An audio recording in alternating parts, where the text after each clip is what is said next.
Movies in short here.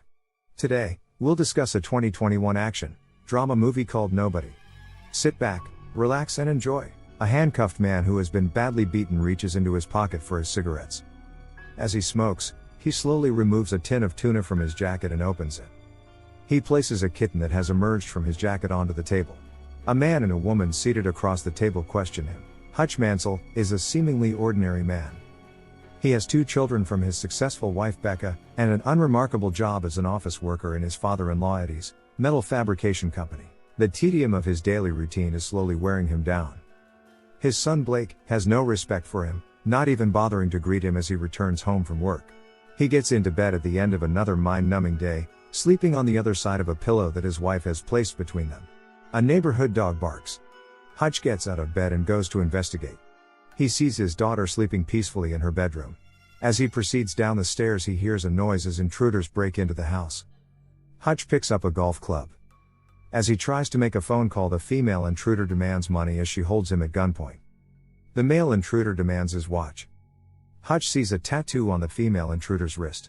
As they demand his wedding ring, Blake runs downstairs and tackles the man. Hutch is about to attack him with the golf club, but stops himself and commands Blake to let the intruder go. He allows them to get away. The attack on Blake results in him getting a black eye. Blake is enraged with his father, causing him to drift even further away from him. The police arrive to investigate. Hutch thinks angrily about his decision not to stop the intruders. His family are disappointed with him and return to bed. Hutch goes downstairs to sleep on the couch and is joined by his young daughter Sammy. She is the only one who shows him any affection. She tells him that they need a cat. Blake asks Hutch if he could interview him for a project on veterans. Hutch responds that he was just an auditor, and Becca suggests Blake ask his uncle, who was a real soldier. Hutch says Grandpa actually saw some action. The family leave the house to start their day. Sammy hugs him on her way. The neighbor tells Hutch he would have beaten the intruders. He brags about his new car and callously explains that it is all he inherited and there is nothing to mourn.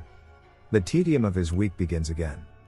When he reaches the factory, his obnoxious brother-in-law Charlie questions him as to why he never tackled the intruders. He offers Hutch his gun, which he declines. Charlie insists, telling him to keep his sister Becca safe. Hutch takes the gun, which he places in an empty cardboard box at the back of the refrigerator. Eddie approaches Hutch to discuss his fair offer to buy the business from him. He tells Hutch that after a lifetime of hard work he would like a great offer. Hutch tells him he just wants something that is his. After thoughtfully watching the workmen on the factory floor, Hutch locks his office door and contacts his supposedly dead brother Harry, on a radio hidden in his office. He explains to him that he held back from attacking the intruders as they were young, scared and desperate, and that their old .38 Smith & Wesson gun was not loaded. Harry agrees that Hutch was correct in his response and warns him not to do anything stupid. Hutch leaves work and travels to see his elderly father David, who asks him if he remembers who he used to be. Hutch sighs as he watches his family gather around the dinner table and walks into his home. Blake barely greets him, while Becca asks after his day. Sammy walks in saying she cannot find her kitty cat bracelet, which was in the bowl with the money that the intruders stole. Hutch leaves and travels back to see his father, who tells him that he better do this thing he has to do very well. He borrows his FBI badge and gun. Hutch travels to the city to the tattoo parlors, showing them the FBI badge. One of the customers laughs and tells him the badge expired about 20 years before. They ask who he really is. He tells them he is just a man looking for someone and pulls out his billfold. He dares them to take the cash from him. They see the tattoo on his wrist, change their attitude and thank him for his service. When the men ask how they can help him, he points to a picture of a tattoo on the counter. They give him the address of the person who has it. Hutch walks towards the apartment. The young woman inside boils the kettle and calls her boyfriend, who enters the room with Hutch behind him.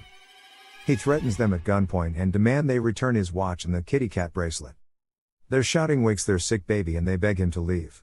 Hutch walks out into the rain and punches the alley wall repeatedly. He is consumed with sadness and rage. He boards the bus and sits at the back. A vehicle approaches rapidly, stops the bus, and 5 drunk Russian thugs approach the closed bus door.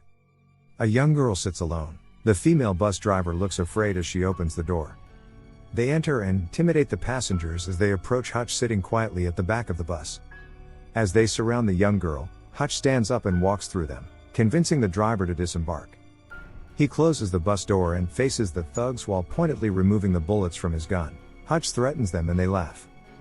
He unleashes his frustration and fury and beats them savagely. Although he is badly injured, he prepares to fight further. He tells the young woman to run. She thanks him. The brutal fight continues. He sees one of the men loading the bullets into his gun and beats him with a steel pipe, destroying the thug's windpipe.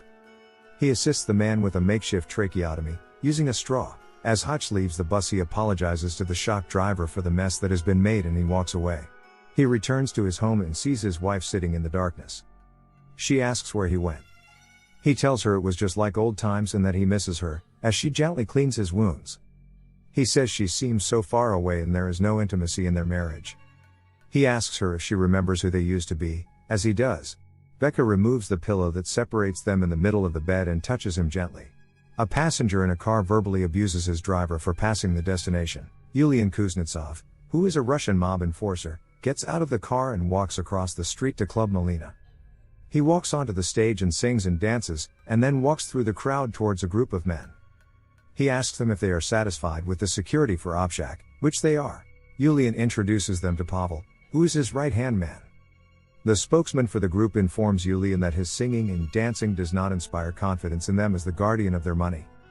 He responds by killing one of their stakeholders very violently and asks if their confidence is restored and proceeds to answer his cell phone.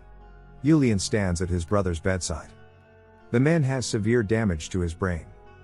Yulian assumes the attack is related to Obshak. One of the badly injured men in the ward raises his hand, showing Yulian a Metro card he had picked up during the fight on the bus. Hutch appears happy and confident as he prepares for his day. He informs his son Clark that he is proud of him for tackling the intruders. He receives a phone call from Harry, who tells him to meet with a man known as the Barber.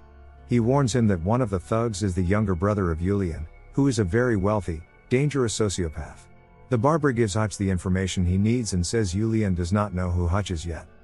He says that Yulian will be obliged to avenge his younger brother, even though he despises him. The Obshak is an operation dealing with hundreds of millions of dollars on the move. Yulian is the current caretaker and has grown tired of the responsibility. He is informed that Hutch's father lives in a nursing home downtown. They continue to check his location. The man at the Pentagon, who has been blackmailed by Yulian's secretary, checks the archives for information on Hutch. He is listed as nobody. He sends the information to Yulian's office. Hutch is happy as he prepares a lovely meal for his family and suggests they go to Italy. He sees a car approach and instructs them to go to the basement immediately. Yulian has sent a crew headed by his right-hand man Pavel to attack Hutch at his home. Hutch is standing in the darkness and launches an attack of his own, killing most of the men. Pavel finally subdues him with a taser.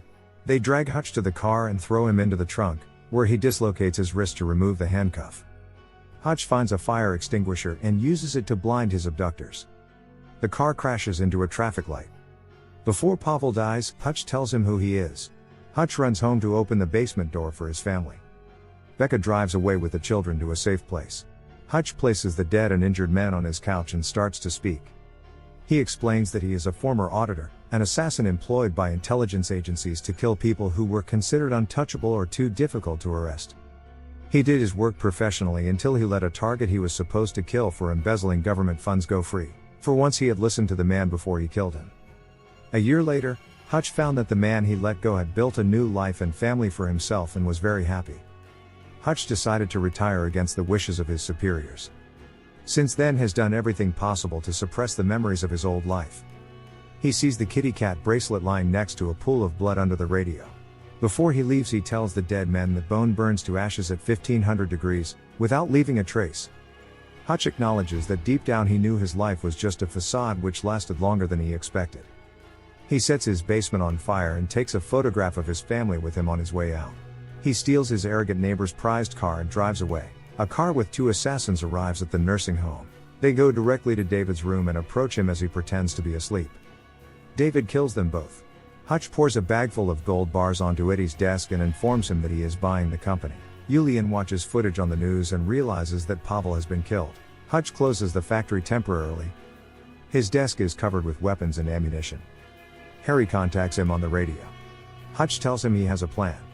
Hutch drives to where the mob are counting the Obshak money and opens fire. He removes a Van Gogh painting before he proceeds to set fire to Yulian's priceless artwork and the piles of money. Hutch drives to the club to meet Yulian and his henchmen. He reveals an explosive device that was concealed under his napkin and holds the detonator in his hand. Julian goes berserk when Hutch tells him he has burned everything he has. Hutch tells him that he can either choose to come after him or he can take what little remains and flee. After which he leaves the club. Julian angrily calls every man on his payroll and they pursue Hutch to the factory. Unbeknown to Hutch, David and Harry are inside the factory to help him eliminate the gangsters, using a variety of weapons and deadly traps Hutch had strategically set up. They kill all the gunmen with the exception of Julian, who shoots and wounds Harry. Hutch charges at him with a claymore mine attached to a bulletproof shield and detonates it, killing Julian. He thanks David and Harry as they leave when they hear the police car sirens approach. Hutch calls Becca and leaves a loving message. A kitten appears. He collects a can of tuna, a can opener, and leaves carrying the painting with the kitten wrapped in his jacket. Hutch is arrested by the police, only to be quickly released with no charges filed. 3 months later, while buying a new house with Becca, Hutch receives a call suggesting that his services are still required. They ask the estate agent if the house has a basement. In a mid-credits scene, Harry and David are shown driving along the coastline to an undisclosed location in an RV filled with guns. Don't forget to subscribe and turn on the notification bell if you want to watch more videos like this. Thanks and see you again soon.